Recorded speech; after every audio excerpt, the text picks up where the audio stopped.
वक्त है दिन की अहम खबरों से आपको खबरदार करने का। नमस्कार, मैं हूं श्वेता सिंह। खबरदार में आज हम आपको पहली बार कैमरे पर आतंकवादी संगठन आईसिस के ट्रेनिंग कैंप का वीडियो दिखाएंगे।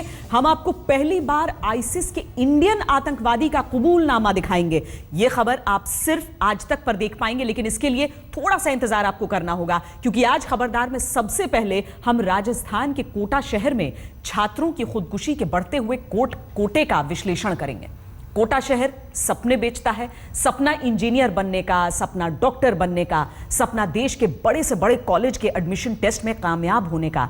लेकिन देश की कोचिंग कैपिटल बन चुका कोटा कई बार छात्रों के सपने तोड़ भी देता है। अपने माँ बाप की उम्मीदों का बोझ उठाकर कोटा आने वाले छात्र कभी कभी टूट जाते हैं और फिर वो होता है जो होना नहीं चाहिए। कोटा में गुरुवार को 17 साल की छात्रा कृति ने छत से कूदकर खुदकुशी कर ली। वो इंजीनियरिंग की तैयारी कर रही थी। आईआईटी एंट्रेंस पास करने के बावजूद कृति ने खुदकुशी कर ली, क्योंकि वो इंजीनियरिंग में अपना करियर नहीं बनाना चाहती थी। यानी कृति अपने माँ बाप की उम्मीदों का बोझ लिए जी रही थी, लेकिन ये बोझ उसके लिए इतना बोझिल हो गया कि उसे जीने से ज्यादा मर जाना आसान लगने लगा। कृति की आत्महत्या की घटना कोचिंग हब कोटा शहर में छात्रों की बिगड़ती मानसिक हालत को दर्शाती है। इसलिए आज हम कोटा शहर के सुसाइड कैपिटल वाले सच का गहरा विश्लेषण कर रहे हैं।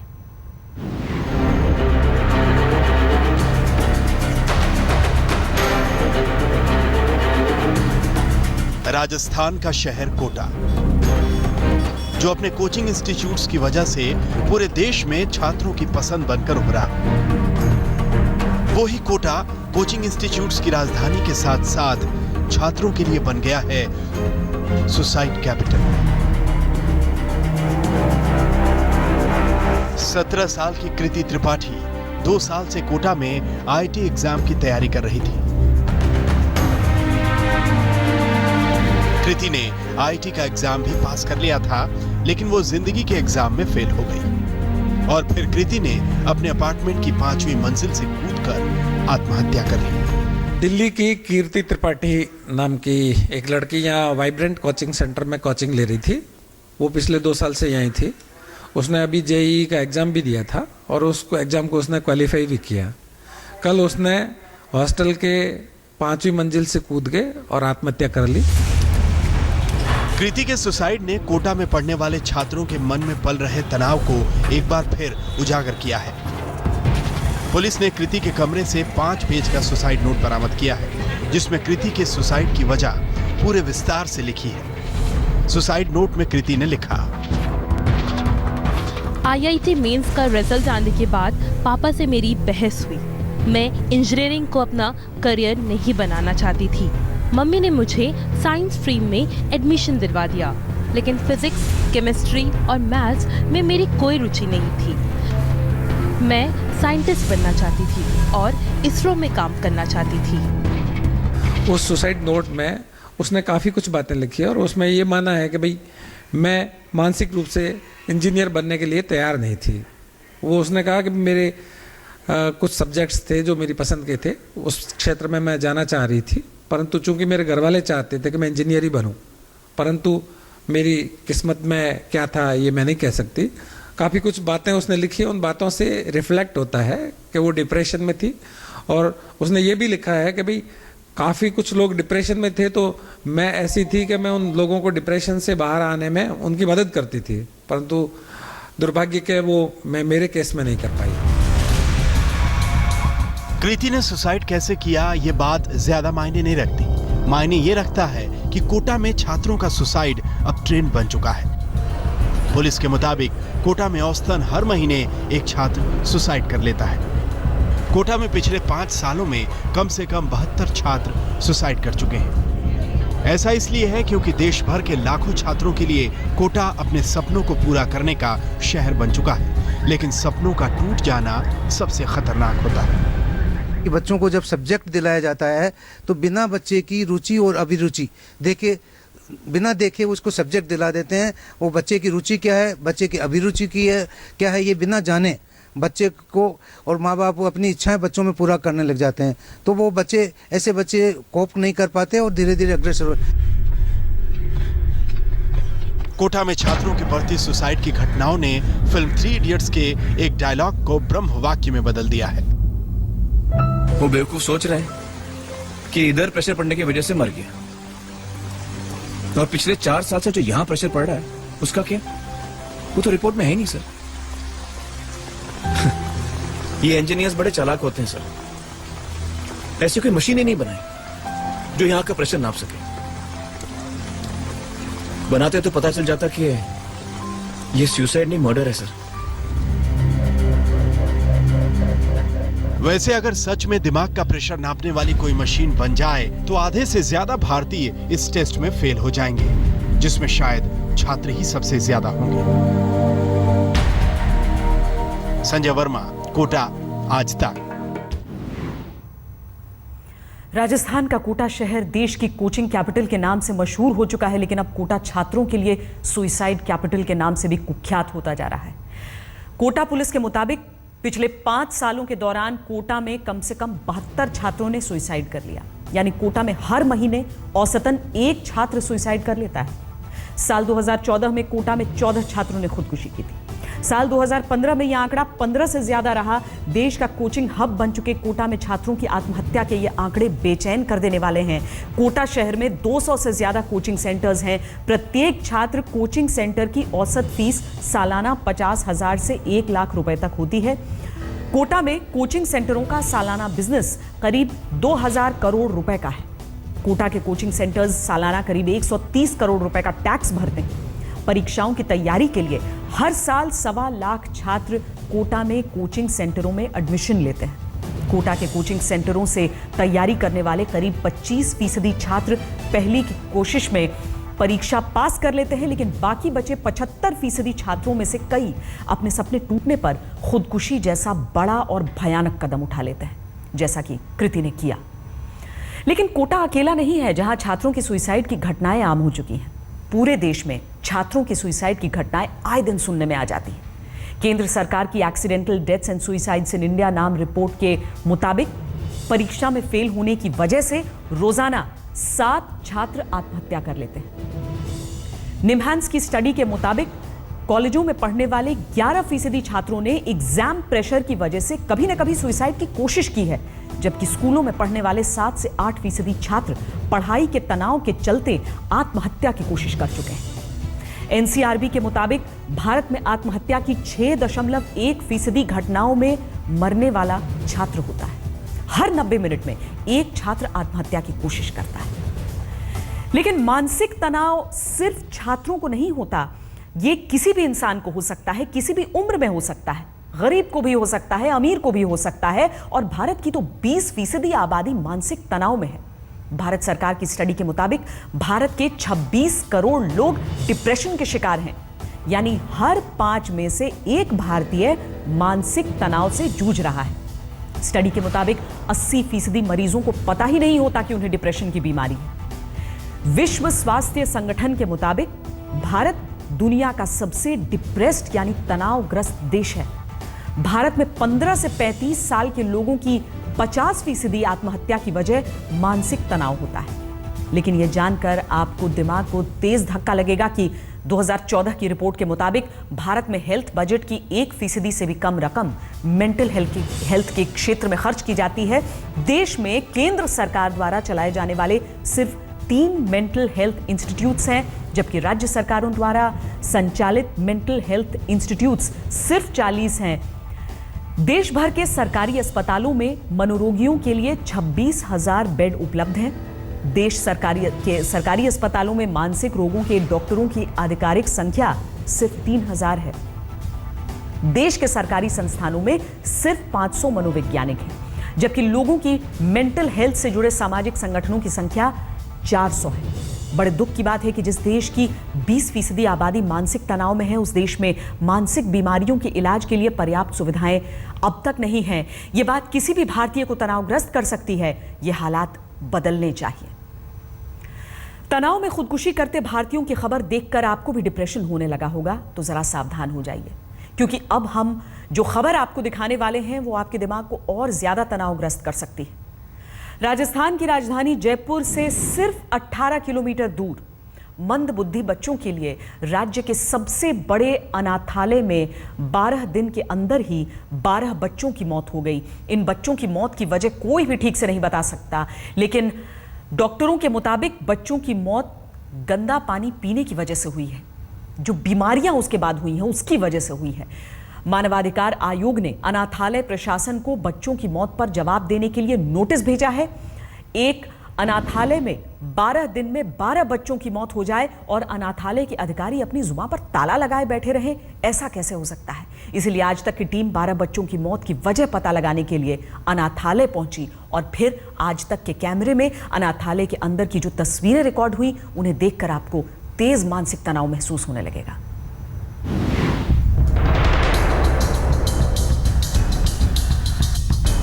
यह है जयपुर से 18 किलोमीटर दूर मंदबुद्धि बच्चों का सबसे बड़ा अनाथालय, विमानदीत महिला और बाल पुनर्वास केंद्र। पिछले 12 दिनों में इस अनाथालय में जो हुआ उसे जानने के बाद आप इसे अनाथालय कम और बच्चों की मौत का अड्डा ज्यादा कहेंगे। जी हां, 16 से 28 फरवरी के बीच यहां 12 दिनों में 12 बच्चों की मौत हो गई, जिसमें 7 लड़कियां हैं और कई बच्चे जयपुर के अस्पताल में जिंदगी और मौत की जंग लड़ रहे हैं। 21 अप्रैल से अब तक हमारे पास 15 बच्चे भर्ती हुए हैं और इन 15 बच्चों में से करीब 7 बच्चों की डेथ हुई है। यह अनाथालय 12 दिनों में 12 बच्चों की कब्रगाह कैसे बन गया, इसका जवाब किसी के पास नहीं है। इसकी वजह जानने के लिए जब आज तक की टीम अनाथालय के अंदर पहुंची तो वजह भी पता चल गई और हालात भी। आप भी देखिए, पिंजरे में बंद जानवर की तरह बच्चे बिना कपड़ों के घूम रहे हैं। कोई फर्श पर लेटा हुआ है। पूरे अनाथालय में ऐसे ही बच्चे दिखे। ना यहाँ बिस्तर है, न गर्मी से बचने के लिए कूलर, लिहाजा बच्चों को आंगन में छोड़ दिया गया है। आप देख सकते हैं इस तरह से जो ये बच्चे हैं उनको रखा जाता, कोई अटेंड करने वाला नहीं। एक छोटे छोटे कमरे हैं जिसमें पड़े हुए हैं। कब और कैसे रखा जाता है ये? तो ये खाना वाना ठीक से मिलता है? हाँ, हाल से। तो क्यों इतने बच्चों की मौत हो रही है? बीमार हो जाती है। बीमार क्यों बीमार हो रहे हो? बुखार हो जाता है। कैसे? तो पड़ा उल्टी हो जाती है। जाहिर है जब बच्चे इतनी गंदगी में रहेंगे तो उन्हें बीमारियां तो होंगी ही। डॉक्टरों के मुताबिक गंदा पानी पीने की वजह से बच्चों को उल्टी दस्त की शिकायत हुई और फिर एक के बाद एक बच्चे बीमार पड़ने लगे। प्रशासन का कहना है कि अनाथालय में सब ठीक है, बच्चे क्यों मर रहे हैं उन्हें पता ही नहीं चल रहा। ऐसा तो मेरी नज़र में तो कुछ नहीं। मैं पूरा प्रयास कर रही हूँ कि मेडिकल टीम CMHO साहब को भी लिखा है कि भाई इन बच्चों के क्या कारण है ऐसा जो ये उल्टी दस्त हुआ तो ठीक नहीं हो रहे। और JK लोन का अधीक्षक से भी टीम गठित करवा ली थी, मेडिकल कॉलेज के प्राचार्य से भी टीम कर और सब चीज़ों का सैंपल दे दिया गया। आपको कुछ समझ में नहीं आ रहा है? मुझे इस कारणों का पता नहीं चल रहा कि हुआ तो पहली बार ही ऐसा, एंड जो कॉजेज हैं वो we come to know after the postmortem report. And communicable disease है सर ये, और लो इम्यूनिटी के बच्चे हैं। अनाथालय के अधिकारियों को तो नहीं पता, लेकिन JK लोन अस्पताल के डॉक्टरों को पता है कि बच्चे आखिर क्यों मर रहे हैं। क्या वजह रही सर? ये सब बच्चे जिनकी डेथ हुई है उनमें सेप्टिक शॉक था, यानी कि उनका ब्लड प्रेशर बिल्कुल गिर गया था, उनके होश में कमी थी और ऐसा लगता है कि कोई विरुलेंट ऑर्गेनिज्म है जो बहुत तेज़ी से फैला है और उसने जटिलताएं काफ़ी पैदा की हैं। इस अनाथालय में तकरीबन 200 मंदबुद्धि बच्चे रहते हैं, जिनमें से 12 बच्चों की मौत हो चुकी है। वजह अनाथालय में गंदगी की इन तस्वीरों में साफ दिख रही है, लेकिन प्रशासन का कहना है कि बच्चों की मौत जांच का विषय है, इसलिए जांच होगी। तो ये बात मैं पता करूंगा, क्योंकि इससे पहले जो बच्चा डेथ हुए थे उसकी भी कोई ऐसा अनटवर्ड्स रीज़न सामने नहीं आया था जिसके नाते से हम ये मान लें कि हाँ किसी भी अपनी लापरवाही के कारण उसकी कोई मौत हुई हो। पर अब चूंकि कई बच्चों की मौत हो गई है तो ये एक जांच का विषय है, इसकी जांच करवाएंगे। सरकार अनाथालय को हर महीने एक बच्चे के लिए 2000 रुपए देती है। इस पैसे का कहां और कैसे इस्तेमाल होता है वो बच्चों की मौत और अनाथालय की हालत बता रही है। शरद कुमार, जयपुर, आज तक। ये खबर देखकर आपको इन बच्चों की किस्मत पर दुख हो रहा होगा। काश ये दुख हमारे देश की सरकारें भी महसूस कर पाती। आपको बता दें कि जो बच्चे होते हैं ऐसे, इनके अधिकारों की सुरक्षा के लिए हमारे देश में अलग से कोई मंत्रालय नहीं है। ऐसे बच्चों से जुड़ी सरकारी योजनाएं सामाजिक न्याय और अधिकार मंत्रालय के अधीन चलती हैं। भारत में करीब 1.5 करोड़ ऐसे बच्चे हैं, जिनमें से करीब आधे यानी 75 लाख बच्चों को पुनर्वास केंद्रों में रखे जाने की जरूरत है। देश में इस तरह के बच्चों के लिए करीब 120 सरकारी पुनर्वास केंद्र हैं और इन पुनर्वास केंद्रों की क्या हालत है ये आपने देख ही लिया। क्यों एक मौत हमें जगाए कि देखा जाए कि वहां की स्थिति कैसी है। जैसा कि कहा गया कि 12 मौतें हुई हैं तो अब जांच करेंगे, जबकि वक्त वक्त पर इन जगहों का इंस्पेक्शन होते रहना चाहिए। खबरदार में अब हम आईसिस के इंडियन आतंकवादियों पर सबसे बड़ा खुलासा करेंगे। अब तक आप सिर्फ ये सुनते थे कि भारत से आईसिस के लिए आतंकवादियों की भर्ती हो रही है। ऐसे कई संदिग्ध लोगों को भारतीय जांच एजेंसियों ने पकड़ा भी है, लेकिन पहली बार हम आपको कैमरे पर आईसिस के इंडियन आतंकवादियों को दिखाएंगे। ये वो आतंकवादी हैं जो अपने ट्रेनिंग कैंप से हिंदी और उर्दू में बात कर रहे हैं और खुद कैमरे पर आतंक का कबूलनामा दे रहे हैं। पहली बार कैमरे पर आईएसआईएस के इंडियन आतंकवादी।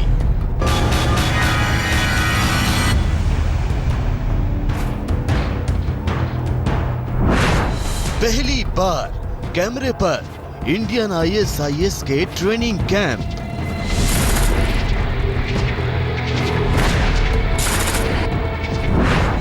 पहली बार कैमरे पर इंडियन आईएसआईएस का कबूलनामा।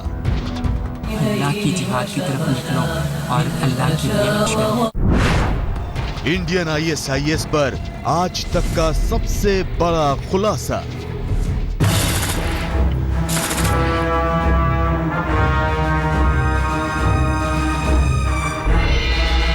अब तक आपने आईएसआईएस में भर्ती होने वाले भारतीयों के बारे में सिर्फ सुना ही था, लेकिन आज पहली बार कैमरे पर पूरे प्रमाण के साथ हम आपको दिखा रहे हैं आईएसआईएस के उन आतंकवादियों को जो आईएसआईएस में भर्ती होने के लिए भारत से गए हैं। कैमरे पर पहली बार आईएसआईएस के इंडियन आतंकवादी का कबूलनामा सुनिए।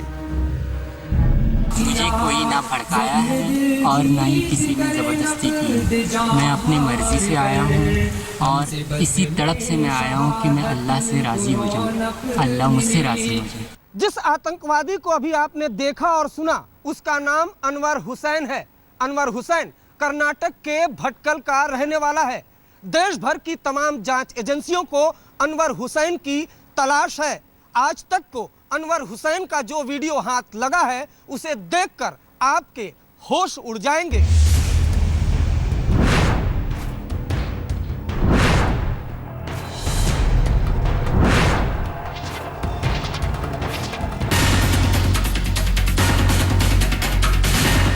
कर्नाटक के भटकल का रहने वाला अनवर हुसैन इस वक्त अफगानिस्तान में है, जहां वो आईएसआईएस और अल कायदा के ट्रेनिंग कैंप में अपने उन आतंकवादियों के साथ है जिन्हें वो जिहाद के नाम पर भारत से बरगला कर ले गया।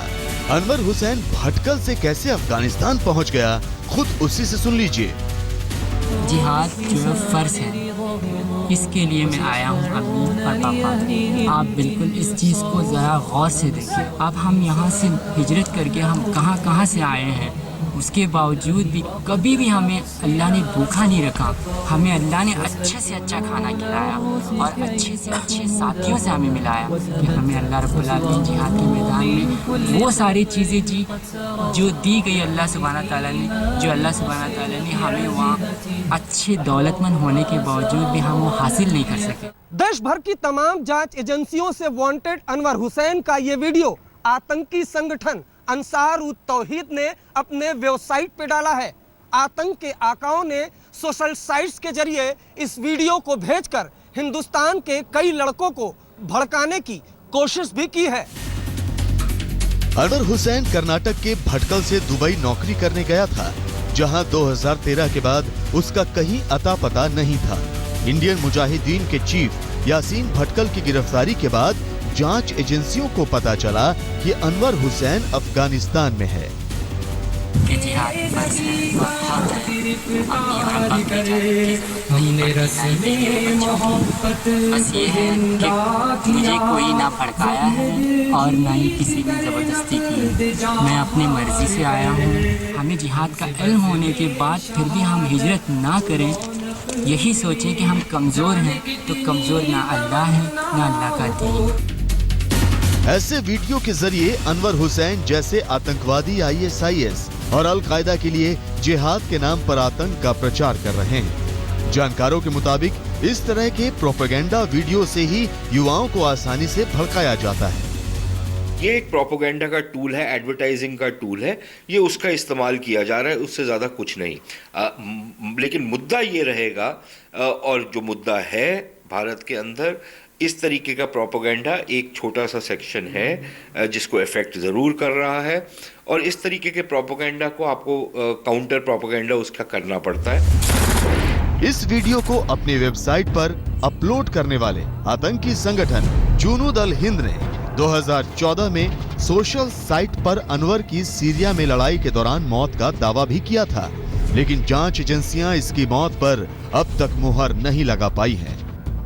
आगे दिखाएंगे कैसे ISIS और अल कायदा के लिए काम करने वाले इंडियन आतंकवादियों की एक पूरी आतंकी टीम इस वक्त अफगानिस्तान में है, जिसमें भारत से गए कई लोग आतंकवाद की ट्रेनिंग ले रहे हैं। कैसे अफगानिस्तान में मौजूद कमांडरों ने पढ़े अनवर की तारीफ में कसीदे। अरविंद ओझा, दिल्ली आज तक।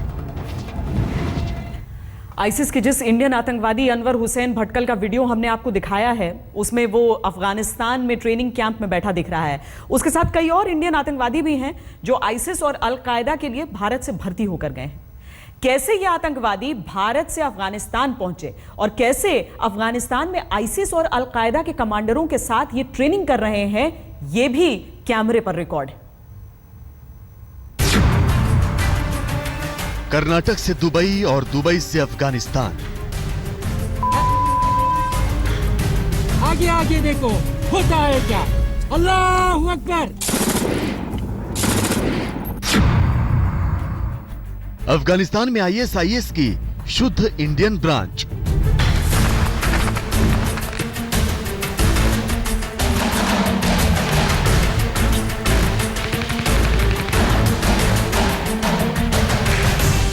ये ISIS की शुद्ध इंडियन ब्रांच है, जिसे आप पहली बार कैमरे पर देख रहे हैं। किस तरह से भारत से गए आतंकी अफगानिस्तान में आतंकवादी ट्रेनिंग कर रहे हैं, ये पहली बार आप अपने कैमरे पर देख रहे हैं।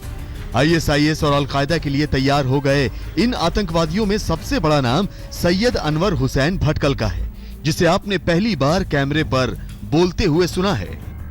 हम अपना हर जिंदगी खुशी गम पूरा अल्लाह से लेते हैं, और अल्लाह के लिए हम कुछ भी ना करें तो सोचना चाहिए कि अल्लाह के सामने हम क्या मुंह दिखाएंगे।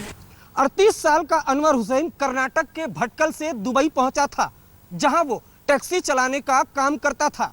अचानक वो गायब हो गया। उसके बाद पता चला कि वो अफगानिस्तान में मौजूद है। मेरे पास इस वक्त CBI का वो दस्तावेज मौजूद है, जिसके मुताबिक अनवर हुसैन के खिलाफ रेड कॉर्नर नोटिस भी जारी किया जा चुका है।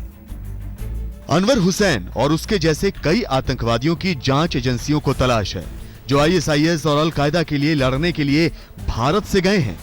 इन आतंकवादियों का अफगानिस्तान में ट्रेनिंग के बाद भारत पर फिदायीन हमले का प्लान था, लेकिन इनमें से अनवर हुसैन जैसे कई आतंकवादी सीरिया भी भेजे गए।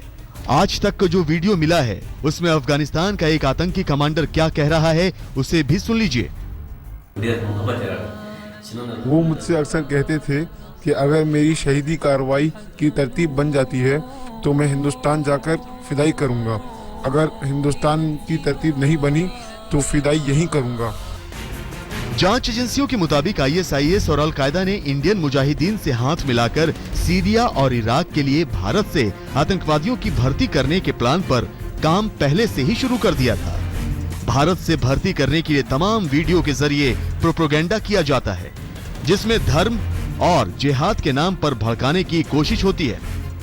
बेसिकली रिक्रूटमेंट के लिए है, पब्लिसिटी ये जो है ये रिक्रूटमेंट के लिए की जाती है और एक लिहाज से एक बड़े एक एडवेंचर का माहौल दिखा करके कि देखिए हम मज़हब के लिए लड़ रहे हैं वगैरह वगैरह, ये सारा इनका एक भौंडी सी एक प्रोपेगेंडा होता है। अब तक सिर्फ ये सुना ही जाता था कि अफगानिस्तान, सीरिया और इराक में ISIS और अलकायदा के लिए भारत से भी कई आतंकवादी बनकर गए हैं, लेकिन पहली बार हमने आपको अफगानिस्तान में इन आतंकवादी संगठन के इंडियन आतंकवादियों को कैमरे पर दिखाया है। अनवर हुसैन जैसे आतंकवादियों की भर्ती करने का असली मास्टरमाइंड सफी अरमार को माना जाता है। सफी अरमार फिलहाल इंडियन ISIS का हेड बताया जा रहा है। आतंक की फैक्ट्री चलाने के लिए पाकिस्तानी खुफिया एजेंसी ISI से भी इसे फंड मिल रहा है। कैमरामैन सुधीर के साथ अरविंद ओझा, दिल्ली आज तक। किस तरह से आईसिस की आतंक की फैक्ट्री में जिहाद के नाम पर भारत से भर्ती हो रही है, ये भी हम आपको बताते हैं। भारतीय खुफिया एजेंसियों के मुताबिक सीरिया और इराक में आईसिस के आतंकवादियों में 23 भारतीय भी शामिल हैं। इन 23 आतंकवादियों में 17 आतंकवादी कर्नाटक, आंध्र प्रदेश, केरल, तमिलनाडु जैसे दक्षिणी राज्यों से हैं। ISI ने इंडियन मुजाहिदीन के साथ मिलकर 2013 में आतंकी संगठन अंसार उल तौहीद बनाया था। इसी अंसार उल तौहीद को आईसिस का इंडियन ग्रुप भी माना जाता है, जो भारत से आईसिस के लिए भर्ती करता है। इंडियन मुजाहिदीन अलकायदा के मिलकर भारत के भर्ती किए गए आतंकवादियों को अफगानिस्तान में ट्रेनिंग करवाता है। इनमें कई आतंकवादियों को भारत में तबाही मचाने के लिए तैयार किया जा रहा है। कई आतंकवादियों को आतंकी ट्रेनिंग के बाद सीरिया और इराक भेजा जाता है। पिछले कुछ अरसे में भारतीय एजेंसियों ने देश भर से करीब 40 लोगों को पकड़ा है जो आईसिस के लिए काम कर रहे थे। पिछले 1 साल में NIA और दिल्ली पुलिस की स्पेशल सेल ने आईसिस के 3 मॉड्यूल देश में पकड़े हैं जो भारत में हमला करने की साजिश में मदद कर रहे थे। नेशनल इन्वेस्टिगेशन एजेंसी NIA और दिल्ली की स्पेशल सेल की सख्ती के बाद फिलहाल इंडियन आईसिस ने अपने मददगारों से अंडरग्राउंड हो जाने के लिए कहा है। इस तरह की सूचनाएं हैं कि आईसिस के लिए भारत में भर्ती करने वाले अब सोशल मीडिया और इंटरनेट का सहारा ले रहे हैं। सोशल मीडिया और इंटरनेट के जरिए ये मुस्लिम युवाओं को भड़काने और इराक, सीरिया में जिहाद के लिए प्रेरित करते हैं। खबरदार में अब हम आपको दुनिया के एक ऐसे देश के बारे में बताते हैं जिसके पास नोट छापने के लिए भी पैसे नहीं बचे हैं। 3 करोड़ की आबादी वाले दक्षिण अमेरिका में स्थित देश वेनेजुएला आजकल भीषण आर्थिक संकट में है। सूखे की वजह से देश में बिजली की बड़ी समस्या है। कर्मचारियों से यह कहा गया है कि वो 2 दिन ही ऑफिस आएं। वेनेजुएला किस तरह से बर्बादी के कगार पर है, ये हम आपको दिखाते हैं। ये दक्षिण अमेरिकी देश वेनेजुएला का हाल है। लोगों के पास खाने पीने को नहीं बचा तो दुकानों में लूटपाट मच गई। एक हफ्ते में वेनेजुएला के 2 शहरों में कई जगहों पर इसी तरह की लूटपाट की घटनाएं सामने आ चुकी हैं। सूखे की वजह से भीषण संकट, पावर कट और तेल की बढ़ी कीमतों ने वेनेजुएला को बर्बाद कर दिया है। लोग सरकार के खिलाफ सड़कों पर उतर गए हैं और राष्ट्रपति निकोलस मादुरो को हटाने की मांग कर रहे हैं। हालत ये हो गई है कि वेनेजुएला में सरकारी कर्मचारियों से हफ्ते में सिर्फ 2 दिन ऑफिस जाने के लिए कहा गया है ताकि बिजली की खपत को कम किया जाए। इससे वेनेजुएला के करीब 3 लाख सरकारी कर्मचारियों पर संकट आ गया है। सरकार ने घरों में पहले ही 4 घंटे की बिजली कटौती का ऐलान कर दिया था। सूखे के संकट की वजह से हालात इतने बिगड़ गए कि खाने पीने की चीजों के दाम आसमान पर पहुंच गए और लूटपाट के हालात पैदा हो गए। अब वेनेजुएला में जगह जगह प्रदर्शन हो रहे हैं। मौजूदा संकट से निपटने में नाकाम सरकार को हटाने की मांग हो रही है, लेकिन राष्ट्रपति निकोलस मादुरो साल 2018 तक यानी अपना कार्यकाल पूरा होने तक हटने के लिए तैयार नहीं है। आज तक ब्यूरो। आर्थिक संकट और भीषण सूखे के बाद वेनेजुएला में हालात किस तरह से खराब हो गए हैं, ये हम आपको बताते हैं। सूखे की वजह से वेनेजुएला के ज्यादातर पावर प्लांट ठप पड़ गए हैं। सरकार ने कर्मचारियों से कहा कि सिर्फ 2 दिन ऑफिस आइए। घरों में दोपहर 12 बजे से रात को 8 बजे तक बिजली सप्लाई नहीं होती है। कारोबारियों से कहा गया है कि जरूरत की बिजली का उत्पादन खुद करें। बिजली संकट की वजह से घड़ी की सुइयां आधे घंटे बढ़ा दी गई हैं। वेनेजुएला में सालाना महंगाई दर 720% तक पहुंच गई है। आर्थिक संकट की वजह से 20 वर्ष में पहली बार पेट्रोल के दाम बढ़े। सरकार ने पेट्रोल के दाम 70 पैसे से बढ़ाकर 41 रुपए प्रति लीटर कर दिया है। हालत इतनी खराब हो चुकी है कि वेनेजुएला के पास नोट छापने के लिए भी पैसा नहीं। जब सिस्टम सब कुछ जानते हुए भी हाथ पर हाथ धरे बैठे रहता है तो कई बार लोगों को अजीबोगरीब तरीके अपनाने पड़ते हैं। ऐसा ही एक तरीका महाराष्ट्र के बुल्ढाणा के लोगों ने अपनाया। बुल्ढाणा में शेगांव के विकास कार्य में भ्रष्टाचार और देरी से गुस्साए लोग पीडब्ल्यूडी अधिकारियों की बैठक में पहुंच गए और अधिकारियों के सामने नागिन डांस करने लगे। सिस्टम को जगाने के लिए लोगों ने यह अजब तरीका अपनाया तो अधिकारियों को भी शर्म आ गई। उम्मीद है कि अब इन लोगों की बात सुनी जाएगी। खबरदार में आज के लिए इतना ही। देश और दुनिया की बाकी खबरों के लिए आप देखते रहिए आज तक।